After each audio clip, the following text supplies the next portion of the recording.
ఇద్దరు బీజేపీకి బానిసలుగానే ఉన్నారు. ఇద్దరు ముఖ్యమంత్రులు అయ్యారు. ఇద్దరి పాలన చూశాం. కానీ ఏ ఒక్కరైనా మన రాష్ట్రానికి రావాల్సిన ప్రత్యేక హోదా కోసం కొట్లాడారా?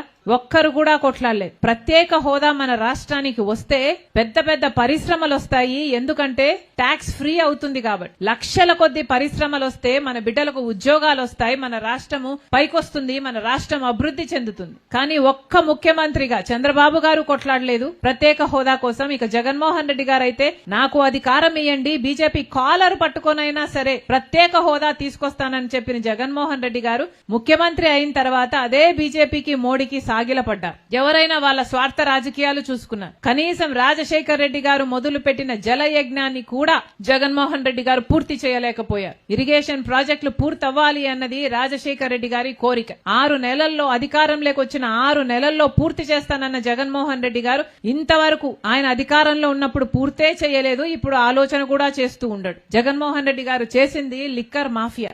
అసలు ఓన్లీ క్యాష్ పద్ధతిలో, అంటే డిజిటల్ పేమెంట్స్ అనేదే లేకుండా, ఈ డిజిటల్ యుగంలో అసలు డిజిటల్ పద్ధతే లేకుండా ఓన్లీ క్యాష్ పద్ధతిలో లిక్కర్ అమ్మిన సర్కారు ఏకైక సర్కారు భారతదేశంలో ఒక్క ఆంధ్రప్రదేశ్ జగన్మోహన్ రెడ్డి గారి సర్కారు మాత్రమే. అంత నాసిరకం మద్యము తయారు చేశారు.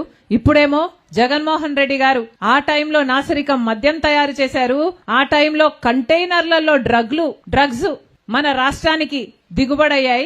ఇంత అన్యాయంగా, ఇంత విచ్చలవిడిగా డ్రగ్స్, మద్యము మన సమాజంలో ఉన్నాయి కాబట్టే ఆడవాళ్ల మీద అత్యాచారాలు కూడా అంత ఎక్కువగా జరుగుతున్నాయి. పోనీ చంద్రబాబు గారు ఏమైనా దీన్ని తక్కువ చేస్తున్నారా అంటే, ఇప్పుడు చంద్రబాబు గారు మద్యం ధరలను తగ్గించేశాడట.